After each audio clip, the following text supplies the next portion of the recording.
Once the pinnacle of civilization, commanding vast territories and unparalleled influence across continents, the eternal empire could see nothing but inevitable collapse. Rome, which had withstood the test of time and overcome relentless challenges to its existence for over a millennium, was now ready to take its final bow. Hello, and welcome to Impactful Moments, where we explore some of the most, you guessed it, impactful moments in human history. If history is your thing, or you simply enjoy learning new topics, please consider liking and subscribing to our channel. Your support helps us to continue creating captivating, impactful historical content. In this video, we will discuss the fall of the Western Roman Empire, the closing chapter of the superpower of superpowers. In its heyday, Rome was the ultimate power, a colossal empire rising from the ashes of the Republic. It commanded unparalleled influence, spreading its might across vast territories from the British Isles to the Middle East. However, like all great world powers, Rome's might faced its tribulations. By the 3rd century CE, the empire experienced relentless incursions from all sides, challenging its borders and internal stability. While Rome managed to survive these onslaughts, the constant pressure led to a division of power near the end of the century, culminating in what would become a more permanent split a century later. Initially, this power split provided much-needed stability, with the Eastern and Western Roman empires establishing separate administrative centers. However, this division ultimately set the two halves on divergent paths. The Western Empire, in particular, continued to face severe barbarian incursions, which greatly destabilized its power. Notable and poignant moments in this turbulent era included the sacking of Rome by the Visigoths in 410 and later by the Vandals in 455. Additionally, the Battle of the Catalonian Plains in 451 against Attila the Hun tested the empire's solvency, and its survival hung in the balance numerous times throughout the early and mid-5th century. These events marked significant trials for the Western Roman Empire, showcasing its resilience but also its gradual decline. After the Vandal sacking in 455, Rome, essentially an empire in name only, had lost significant territory, including lands in North Africa to the Vandals. These, now Vandal lands, provided grain to the empire, leaving Roman food supplies largely at the mercy of the rival kingdom. Following a succession of assassinated Roman emperors, and in the chaos of the Vandal sacking and subsequent land grabs, a power vacuum existed. The Ostrogothic king Theodoric would place Avitus on the Roman throne to fill the void. In 457, Majorian, with the support of his successful Germanic general and Magister Militum Ricimer, deposed Avitus as Roman emperor. Majorian embarked on a successful conquest of lost territories, retaking areas in southern Gaul and Iberia. These campaigns appeared to restore Roman glory. However, Ricimer, Majorian's longtime ally, betrayed and assassinated him in 461. Majorian's attempts to restore the empire's glory were then undone by a succession of puppet emperors like Libius Severus, Anthemius, and Olybrius, who were all deposed. To Anthemius' credit, he valiantly attempted to retake North Africa from the Vandals, but, against his credit, his efforts failed and nearly bankrupted both the Eastern and Western empires. Ricimer, the puppeteer of these emperors, died in 472, and his nephew, Gundobad, continued to place emperors such as Glycerius on the throne. However, soon after taking control, he left Rome to claim the Burgundian throne. In the East, Emperor Leo, who still had a vested interest in preserving the West, worked with Julius Nepos, who had a strong army and navy in the somewhat independent Roman territory of Dalmatia, to depose Glycerius. In 474, he did just that, and Nepos declared himself emperor.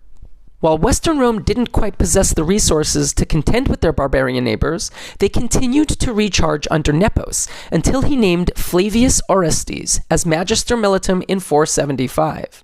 Orestes, who had a history of siding with Roman enemies, including Attila the Hun, immediately rebelled against Nepos, who retreated back to Dalmatia in hopes of raising an army. However, Leo, the Eastern emperor, died, and his successor, Zeno, who didn't share Leo's ambition for restoring the Western counterpart, left Nepos to his own devices. Back in Italy, in 475, Orestes placed his son Flavius Mammalus Romulus Augustus, nicknamed Augustulus, a pejorative nickname meaning Little Augustus, on the throne. Just a boy, Augustulus held little real power, and Rome was truly controlled by his father. Rome's military still heavily relied on foederati, hired barbarian soldiers, but with lacking resources, Orestes likely had difficulty paying them, even denying them land as remuneration, which led to discontent. While details remain scant, there seemed to have been a series of small battles between Orestes' camp and the disgruntled foederati, now led by a king named Odoacer. The barbarians emerged victorious, Orestes was assassinated, and Odoacer took control. Odoacer then marched on Ravenna, the capital at the time, and on September 4th deposed Romulus Augustulus. Rather than install a new puppet emperor, Odoacer remained in control, marking the first time since the empire's establishment in 27 BCE that the empire was under the control of a non-Roman, a moment that historians signify as the official fall of the Western Roman Empire. While Odoacer's deposition of Romulus Augustulus in 476 is generally seen as the end of the Western Roman Empire, it can be argued that the empire continued in some form. Julius Nepos remained in power in Dalmatia until his assassination in 480. And, while Odoacer, who accepted the position of viceroy under Eastern Emperor Zeno, did not return any lands to Nepos, he did issue coins in Nepos's name, indicating acknowledgement of his position. This indicated a lingering, albeit diminished, remnant of the Western Roman authority. Other semblances of Western Roman rule persisted in independent kingdoms, primarily governed by quote-unquote former Romans. In Gaul, the domain of the Soissons under Syagrius continued Roman traditions until its defeat by the Franks in 486. The Roman inhabitants of Mauritania also maintained a degree of autonomy. However, these were much smaller and far less powerful than the centralized authorities of the Roman Empire at its height.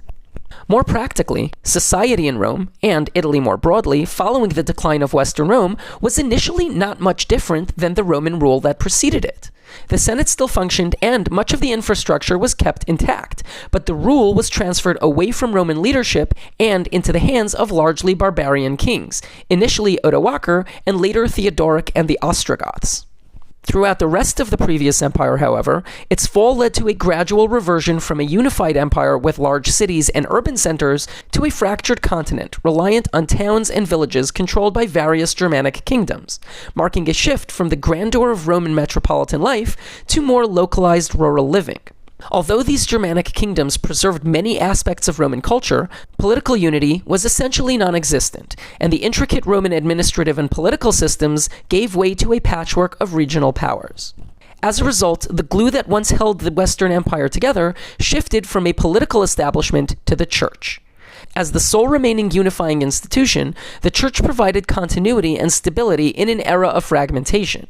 It played a crucial role in maintaining Roman culture and intellectual heritage while also continuing the spread of Christianity among the Germanic tribes. This Christian influence would become the cornerstone of European identity in the centuries following Rome's fall. The fall of the Western Roman Empire on September 4th, 476 marked a cultural shift so significant that historians often use this date to demarcate the transition from classical antiquity to the Middle Ages. This event led to the shift of Roman cultural principles and political structures, causing European society to experience significant setbacks in areas such as writing, poetry, historical documentation, and political cohesiveness. This period of decline prompted the Renaissance poet Petrarch to christen it the quote-unquote Dark Ages. This term, while capturing certain cultural regressions from a European perspective, is considered a misnomer, given its disregard for the simultaneous cultural flourishings in the Arabic, Asian, and pre-Columbian American worlds. From the European perspective, however, the fall of Rome truly was world-changing. The newly formed kingdoms brought a fusion of Germanic and Roman cultures and laws, attempting to establish new political entities with varying degrees of success. The Franks, under Charlemagne, notably managed to revive a semblance of pseudo-Roman authority, but the empire crumbled after his death, giving way to centuries of feudal Europe. During this time, different kingdoms held power in various regions, significantly diminishing the communications and increasing isolation. This relative isolation contributed to the fragmentation of Vulgar Latin, the common language of the Roman Empire, into regional dialects that eventually evolved into the Romance languages: French, Italian, Portuguese, Spanish, and Romanian. Throughout this cultural and linguistic transformation, the Church, as noted above, emerged as the primary unifying force in the West. The Church's influence was instrumental in preserving Roman intellectual heritage and providing continuity during an era of fragmentation.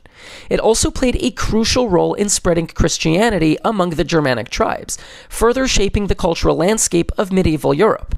However, this brand of Western Christianity took on a distinctive character that increasingly diverged from the Eastern Christianity practiced in the Byzantine Empire, ultimately culminating in the Great Schism of 1054, one of the most significant occurrences in Christian history.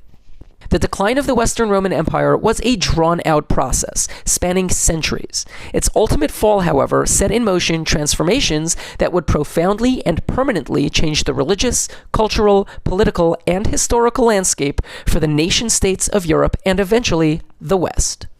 I hope you enjoyed this video and found this period in history both informative and enlightening. Please feel free to share your thoughts in the comments below, and I hope you can join us for another video. Thanks for watching.